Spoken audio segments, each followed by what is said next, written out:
Snow fell thick and quiet on the streets of Boston that Christmas Eve. Twinkling lights wrapped around lampposts, and carols drifted from open shop doors. Inside Green Lantern Bistro, warmth pulsed like a heartbeat. The restaurant was packed, families filled every table, children laughed between mouthfuls of pasta, and couples clinked glasses in soft candlelight. Lila Hart stood just inside the door, brushing a few snowflakes from her coat. Her emerald green dress, chosen carefully for tonight, hugged her figure gently, the color making her blue eyes stand out. Her hair fell in soft blonde waves down her shoulders, slightly damp from the snow, and a touch of hope still clung to her smile as the hostess guided her to table 9. It was her first blind date in over a year. Her best friend Rachel had been persistent. "You never know, Lila. He's a decent guy. Smart, single, at least meet him." So she had said yes. For a while, she sat alone, trying not to look at the time. The table was beautiful. Linen cloth, a small flickering candle in a silver holder, and 2 polished wine glasses waiting to be filled. Lila checked her phone once, then again. The server came by and offered water. She smiled politely, waved it away. He was only 15 minutes late, then 20, then 35. At minute 40, Evan arrived. He was tall and well-dressed, but the moment he saw her, he sighed, an audible, disappointed breath. His eyes swept over her in a way that made her stomach tighten. He sat across from her with a slouch, didn't apologize, didn't offer an excuse. "So," he said, barely glancing at the menu. "You're Rachel's friend?" Lila nodded, smiling nervously. "Yes, and you must be." "I'm Evan," he cut in, pulling out his phone to glance at a message. "Look, I'll be honest. I came because my mom won't stop setting me up. She wants grandkids. I'm not really looking, especially not for someone more." He paused, waving a vague hand at her. "Assertive than me. I don't do well with that, and you kind of give off that vibe." Lila's smile cracked, then disappeared altogether. "I like softer types," he added with a shrug. "So, yeah, no hard feelings, right?" He stood before she could respond, brushing non-existent lint from his coat. "Merry Christmas," he said flatly, and walked out without a backward glance. Lila sat frozen, the sounds of holiday joy swelling around her like an ocean rising to drown her. She placed her trembling hand on the edge of her dress, smoothing the fabric over her lap as if that might quiet the shaking. She turned slightly, angling her face toward the wall, away from the nearest table of laughing diners. Her throat tightened. She blinked hard. The candle between the 2 empty wine glasses flickered gently, casting golden light against her glass of water. Its small flame seemed to whisper her loneliness back to her. It was not just about Evan. It was about every dinner date that had ended in awkward silences. Every man who said, "You're great, just not for me." Every hopeful beginning that led nowhere. She had turned down an invitation to spend Christmas Eve with her family for this. For him. For a chance. She'd told herself it was okay to want love. That being 30 and single wasn't a curse. That someone, somewhere, would see her. But right now, she felt like the only woman in Boston who had been stood up on Christmas Eve. A breath caught in her chest, sharp and painful. She couldn't stay here, not one more second. She reached for her coat, but before she could slide from her chair, a tiny voice rose from below the edge of the table. "Excuse me, why are you sad?"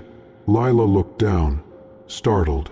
Standing next to her chair was a little girl, no older than 3, with soft brown curls framing her round cheeks. She wore a red velvet dress and clutched a small knitted bear in one hand. Her hazel eyes blinked up at Lila, wide and serious. Lila blinked at her, stunned. The little girl tilted her head. "Do you need a hug?" she asked softly, and in that moment, something in Lila's chest cracked, not from pain, but from the softest, most unexpected kind of mercy. Lila stared down at the small figure beside her chair. "Do you need a hug?" the girl asked again, her voice sweet, calm, and terribly sincere. Lila didn't know how to respond. Her heart, already cracked open, softened completely. She managed a shaky smile. "That's a very kind offer." The girl nodded solemnly. "My name is Ruby. I'm 3. She held up 3 fingers. "My daddy says hugs help, especially when someone's face looks all droopy."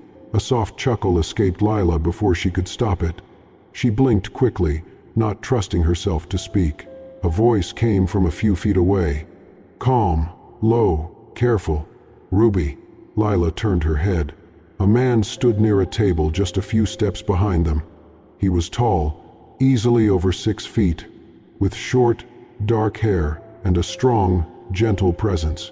His black knit sweater clung to broad shoulders, and his coat, still dusted with snow, was draped over the back of a chair. He wasn't smiling, but his eyes, gray with a hint of storm, were warm, concerned. He stepped forward slowly, placing one hand over Ruby's small shoulder. "I'm so sorry," he said, offering Lila a quiet, respectful nod. "Ruby's very friendly. She doesn't really understand personal boundaries yet. She's..." Lila started, her voice catching again. "She's wonderful." The man's expression softened. "I'm Adrian.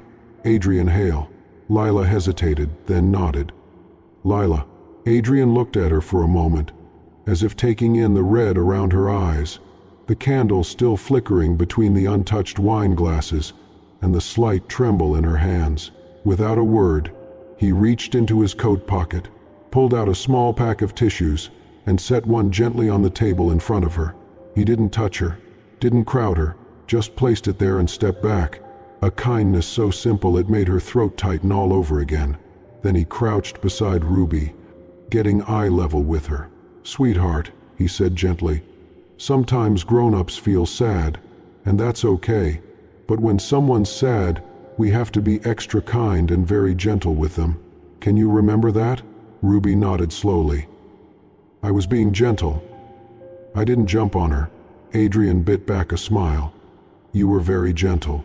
Ruby turned back to Lila, her little brow furrowed in concentration. Then, as if coming to a grand decision, she reached forward and placed one small hand on Lila's. "Do you want to eat with us?" she asked brightly. "My dad makes really good chicken." "Well, not makes. He calls and they bring it, but it tastes like he made it." Adrian's mouth opened, then closed again. He looked almost stunned. "Ruby," he began, but Lila was already laughing. The laugh caught her off guard, full and real, warming her face for the first time all night. "She's persuasive," she said softly, glancing at Adrian. He rubbed the back of his neck, visibly embarrassed. "I promise she doesn't usually invite strangers to dinner. Not since last Thanksgiving." Ruby tugged at his sleeve. "She's not a stranger. She's Lila." Adrian looked from Ruby to Lila, hesitating. "If you don't mind, we'd be happy to have you join us. No pressure, of course." Lila glanced down at Ruby's hopeful face, those wide hazel eyes still locked onto hers. There was no agenda in them, no judgment, just pure, open-hearted kindness. And in that moment, Lila felt something shift. No one had ever chosen her like this before. Not first, not so instinctively, not so simply. She looked at Adrian and then back at Ruby. "I'd like that," she said softly. "I'd like that, very much." Ruby beamed and reached for her hand again. Adrian's shoulders relaxed, and for the first time that night, Lila felt warmth from more than just the restaurant's candlelight. This was not how she imagined her Christmas Eve, but maybe, just maybe, it was how it was meant to be. The host led them to a quieter corner of the restaurant, where a small round table was tucked beneath a frosted window. Ruby immediately climbed into the center seat and patted the chairs on either side of her. "You sit here," she said to Lila, "and you sit here," to Adrian. "We're like a sandwich." Adrian raised an amused brow, pulling out Lila's chair before settling into his own. Ruby placed her bear on the table like a fourth guest and began chatting the moment they were seated. "There's a cat that lives on our street," she began, swinging her legs. "He's orange and grumpy and stole my cheese once. I named him Pudding, but Dad calls him Menace. Also, snow tastes different when you catch it with your tongue. And guess what? I saw Santa today." Lila laughed. Really laughed. For the first time that night. She glanced at Adrian and saw a faint smile playing on his lips as he gently unfolded a napkin and laid it across Ruby's lap. "Small bites, please," he said, slicing Ruby's grilled chicken into neat pieces. He reached for another napkin and laid it carefully over Lila's lap, too. "In case the snow followed you in," he said softly, almost shyly. A waiter appeared with their drinks. Adrian passed a steaming cup of tea to Lila without a word, as if it had been natural, expected. Her hands wrapped around the warmth, and she looked at him, really looked. This wasn't just a man playing father. This was a man who had fully become one. Ruby munched on a fry, then turned to Lila with her mouth full. "Do you know what I really want for Christmas?" Lila smiled. "What's that?" "A mommy," Ruby said brightly. "Can you be mine?" The question dropped into the space between them like a pebble in still water. Adrian froze. Lila blinked, stunned. Even Ruby seemed to realize something had shifted. She looked up at her father, then back at Lila, waiting. Lila cleared her throat, reaching gently to tuck a strand of hair behind Ruby's ear. I don't know, sweet girl," she said carefully, "but you're so wonderful. I think anyone would want to be part of your family." Ruby accepted the answer with a small nod, though her eyes remained hopeful. Adrian let out a slow breath and met Lila's gaze, apologetic. "She doesn't fully understand what happened," he said, his voice low. "She was only one when her mom passed. Sometimes she talks like this and He trailed off, looking down at his hands. "I don't always know how to handle it." There was something in the way he said it, not just an apology, but a confession. One that carried the weight of being both a parent and a man, terrified to open his heart again. Lila gave a gentle nod. "You're doing better than you think." He looked up at her then, really looked, and she felt something stir in her chest, not romantic yet, but deeply human. Recognition, respect. Ruby, oblivious to the tension, reached for a piece of bread and nibbled it. Lila slid her hand across the table and gently clasped Ruby's small fingers. "You're doing okay too, you know," she whispered. Ruby turned to Adrian, beaming. "Daddy, she's not sad anymore. I did it. I fixed her." Adrian's face softened completely. He looked at his daughter, then at Lila. The woman his daughter had somehow pulled into their lives like a beam of light on the darkest night of the year. And in that one shared glance, something passed between them. No promises, no expectations. Just a moment of quiet, mutual understanding, gratitude, connection, and the beginning of something that neither of them had seen coming. Lila squeezed Ruby's hand, her heart full in a way it hadn't been in a very long time. Some meals started with menus and ended with bills. But this one had started with heartbreak, and somehow become the beginning of home. The second time they met was quieter. A small coffee shop overlooked the slow-moving Charles River, its windows fogged from the warmth inside and the cold December afternoon outside. Adrian arrived early.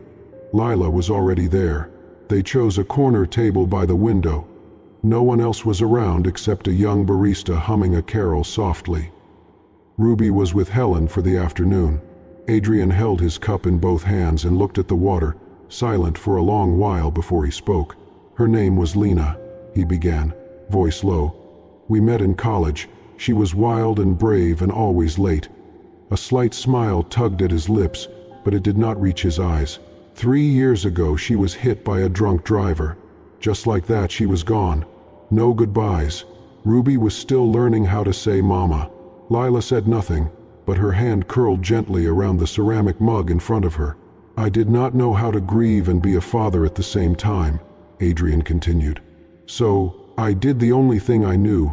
I built walls, around myself, around Ruby, around everything." He finally looked at her. "That night at the bistro, when Ruby reached for you, I saw something crack open, and it terrified me." There was no theatrics in his voice, no dramatic flair, just honesty, the kind that only comes from pain lived through. Lila met his eyes. You're not the only one afraid of trying again." She looked down at the table. "I've never had what you had," she admitted. "Most of the men I dated, they saw me as an option, something temporary, like I was never quite enough for the long run." She took a breath. "After a while, you start believing it, that maybe you're the problem, that maybe you're not lovable in the way people want." Adrian didn't interrupt. He didn't try to fix her with words. He simply reached forward, not to touch her, but to turn the silver spoon lying on the table toward her. "Look at the reflection," he said softly. The polished metal bent her image just slightly, but her eyes were still hers, bright, wounded, real. "If they couldn't see your worth, they were not the ones who deserved to," he said. "Sometimes it's not about changing yourself. Sometimes it's about changing who you give your heart to." The words sank deep. Lila blinked quickly, her throat tight. She turned her face to the window so he wouldn't see the tear that escaped. Moments later, the bell above the door chimed softly. Helen entered, hand in hand with Ruby, who ran straight toward Lila with a squeal. "Miss me?" Lila laughed and opened her arms. "Always." Ruby scrambled into her lap like she belonged there, and maybe, in some quiet way, she did. She nestled in, warm and safe, and within minutes, her eyelids began to flutter closed. Lila's arms tightened gently around the small bundle. Her cheek rested against Ruby's hair. Adrian watched, something shifting behind his eyes. He had not realized how naturally Lila fit into their life, not like a replacement, but like a melody they hadn't known was missing from their song. And yet, along with that realization, came something else. Fear. He reached out, brushing a stray strand of Ruby's hair from her cheek. "I'm scared," he said suddenly. "Scared of letting myself feel this. Scared that if I let someone in again, and lose them, I don't know if I could take it." His voice cracked at the edges, vulnerable in a way Lila had never seen before. She looked up at him, one arm still cradling Ruby, her voice low. "I'm scared too," she whispered. "But maybe we can be scared and still try." It wasn't a grand promise. It wasn't an easy answer. But it was enough.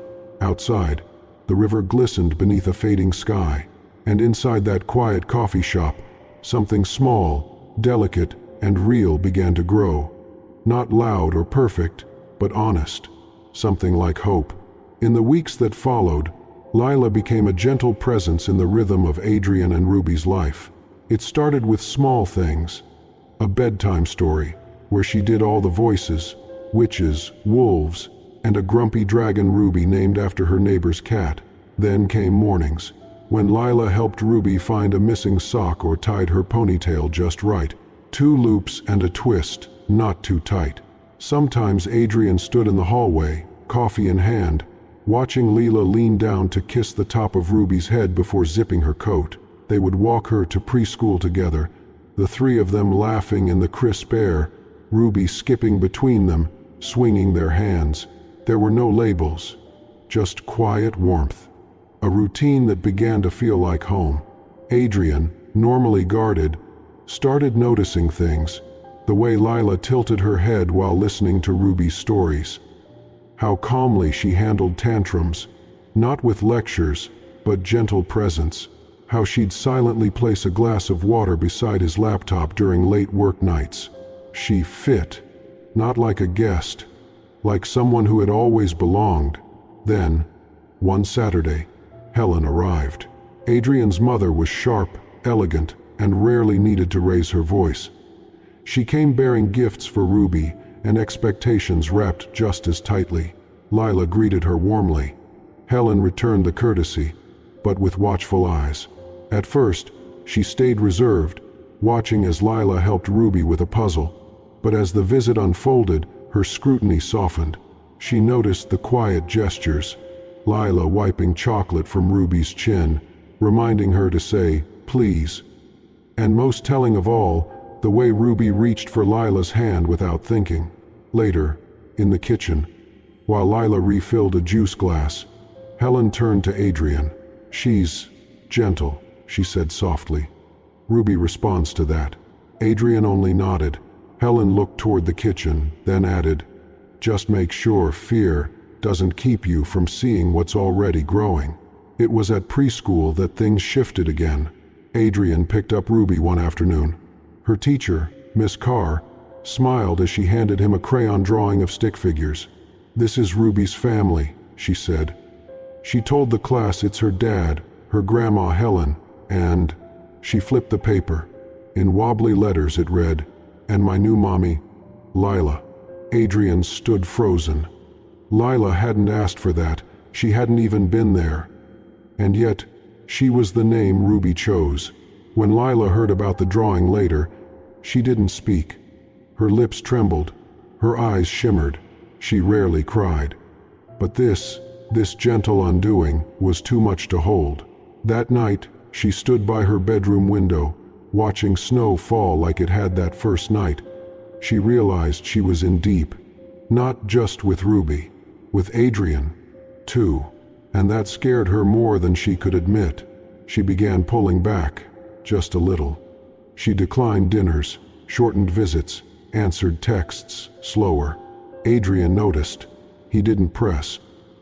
But he felt the shift. One evening, after Ruby had fallen asleep, he found Lila folding laundry at the dining table. She looked up, surprised. "You're drifting," he said gently. "I don't want to assume, but I need to ask. Is it because of me?" Lila's hand stilled on a tiny sweater.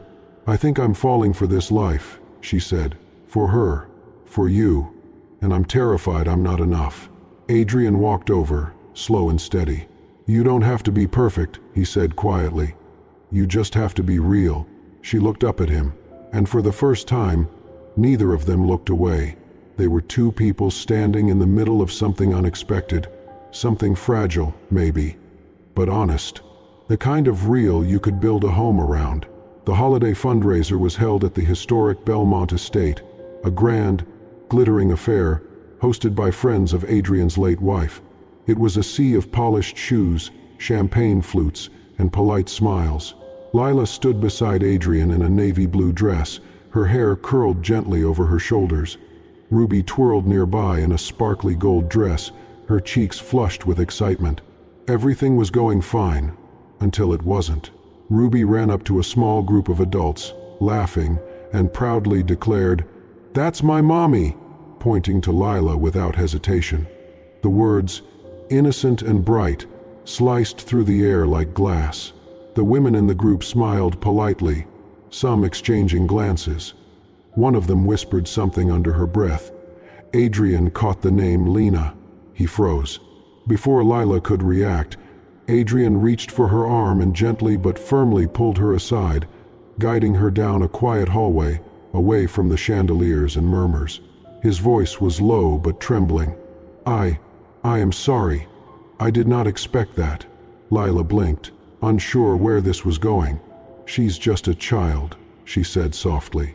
"I know," he said, running a hand through his hair. "But these people, they were Lena's friends." And hearing Ruby say that, I panicked. Lila's eyes searched his. "Are you ashamed of me?" "No," he said quickly. "It is not you. It is the idea of Ruby thinking you're a replacement. Like I am erasing Lena. I am not ready for her to think that." The words landed heavy. Lila swallowed. "Then maybe I am the only one who was building something."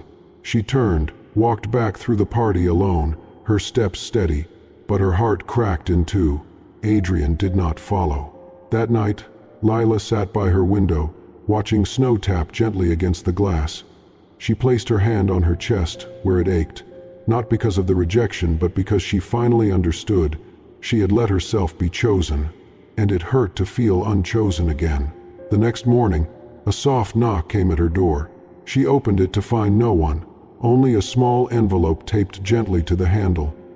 Inside was a folded card, the front decorated with crayon hearts and stick figures. In uneven letters it read, "I want you to be my mommy, not the old one, a new one. Love, Ruby." Tears blurred her vision. Inside the envelope was something else, her left glove. The one she had lost at the fundraiser, now returned, neatly folded. She held it close to her chest. She was not crying because she was hurt. She was crying because someone had remembered, because a child had chosen her. Again, and this time, it mattered more than anything. That evening, she heard footsteps on the stairs. She opened the door before he could knock. Adrian stood there, no umbrella, snow collecting on his dark coat, his hair damp, his eyes unguarded. He took a shaky breath. "I messed up," he said. Lila said nothing, just let him speak. "I was scared. Scared that by letting Ruby love you that way, I was betraying Lena. Scared that I was moving too fast. Or worse, scared that I was feeling too much." He paused, the words hanging in the cold air. "But the truth is, I choose you, Lila. Not to replace anyone, but to build something new, together." A tear slipped down her cheek, not because she was sad, but because someone had finally spoken the words her heart had been waiting to hear. She stepped forward and wrapped her arms around him, not as a guest in his life, but as someone who finally belonged. The snow had returned to Boston, quiet and soft like a memory finding its way home. Lights twinkled along the windows of the Green Lantern Bistro, casting a golden hue on the sidewalks outside. Inside, the familiar warmth wrapped around Lila Hart like a blanket as she stepped through the door, her heart drumming gently in her chest. She saw him immediately. Adrian stood near table number 9, the table, the one where she had once sat alone, holding back tears under the flicker of a single candle. Tonight, it looked different, not because the table had changed, but because she was no longer alone. "Hi," she said, her voice steady but soft. He smiled, nervous in a way that was oddly charming. "Hi." Lila glanced at the table.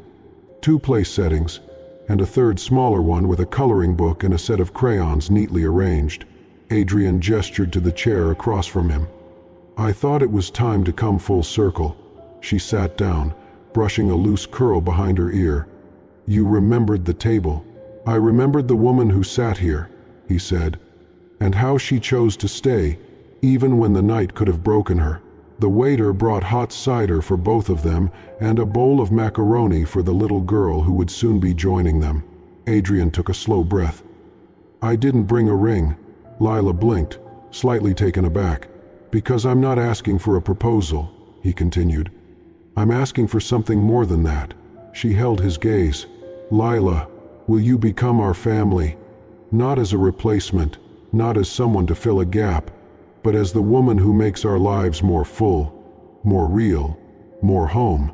Her hand trembled slightly as she brought it to her mouth. Adrian leaned in, his voice lower. "We are not asking you to forget who you are. We are asking you to bring all of who you are into who we are." A small burst of energy arrived just then, red velvet dress swishing as Ruby ran from the front entrance and straight to Lila. She wrapped her arms tightly around Lila's legs. "Miss Lila," Ruby whispered, tilting her head back to look up with big, pleading eyes. "Do you want to be my new mommy now?"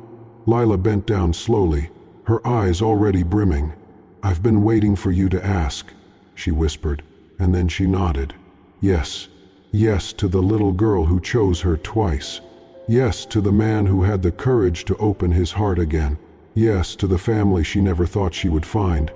Sitting at a table she once thought would mark the loneliest night of her life, as Ruby squealed in delight, hugging her tighter, Adrian reached across the table and gently took Lila's free hand. She looked up at him, and for the first time, there was no fear behind her smile. Only peace, only belonging, and just like that, the table that once held sadness now held something sacred. A beginning. Morning light filtered softly through the kitchen windows, dusting everything with a golden glow. The scent of vanilla and cinnamon hung thick in the air, along with the sound of giggles and clattering spoons. Ruby stood proudly on a step stool, wearing an oversized chef's hat that kept sliding down over her eyes. Batter dotted her cheeks, and her small hands worked diligently to stir the mix in a big green bowl. "Celebration pancakes," she announced, voice full of triumph. "Extra sprinkles today. For the party." Adrian leaned against the counter nearby, wearing a plain white t-shirt and a navy apron dusted with flour. His sleeves were rolled up, and his smile was easy, nothing like the buttoned-up CEO the world knew. This was him, as he really was. At home, across the kitchen, Lila set the table, gently placing a flower in a small glass vase. Her movements were peaceful, natural, like someone who had belonged there all along. As Ruby began pouring batter, most of it missing the pan, Helen Hale entered the room. Her heels clicked against the tile as she took in the chaos. Flour on the floor, syrup already spilled, Ruby humming a holiday song slightly off-key. Lila turned and straightened slightly, unsure how to read the older woman's expression. But Helen smiled. She walked toward Lila, placed a hand gently on her shoulder, and said in a calm, steady voice, "Welcome to the family, dear." Lila's eyes watered. It was not a grand gesture, not a speech, but it was all she had needed. Recognition, acceptance, a door opening instead of closing. They all gathered around the table as Ruby climbed onto her booster seat. A tower of slightly lopsided pancakes sat at the center, crowned with a generous handful of whipped cream and a lopsided strawberry. Ruby picked up her tiny glass of milk, stood precariously on her chair, and raised it high. "I want to make a toast," she declared seriously. Everyone stilled. Ruby cleared her throat dramatically. "To my new family, and to Mommy Lila." Adrian's breath caught. Lila blinked rapidly, her hand slowly rising to cover her heart. Helen raised her coffee mug with a small nod, and even the usually composed Adrian found himself wiping at his eye. Ruby beamed, then sat down and began devouring her pancakes with all the grace of a storm. Lila watched her, watched them, and felt something inside her shift. She thought back to that cold Christmas night not so long ago. The table, the rejection, the silence, the overwhelming feeling that perhaps love had forgotten her entirely. But it had not. It had simply taken a detour. She had not been abandoned. She had been led to a curious little girl with a red velvet dress and a heart wide enough to welcome a stranger. Led to a man who chose to love not because he had to, but because he saw her. Lila reached out, gently tucking Ruby's hair behind her ear, then looked across the table at Adrian, who gave her a look that said everything without a word. This was not a perfect family. It was their family, not born of blood, but of courage, of choosing, of daring to open the door again. And sometimes, just sometimes, the one who chooses you is a 3-year-old in a frosting-covered apron, holding your whole future in her sticky little hands. The camera of life zoomed out slowly as laughter filled the kitchen and snow began to fall once again outside the window. This time, it did not feel cold. It felt like home. If this story warmed your heart, we invite you to stay with us for more moments like this, moments that remind us of the quiet miracles of love, second chances, and the families we choose. At Soul-Stirring Stories, we believe that sometimes the most beautiful beginnings come from broken places.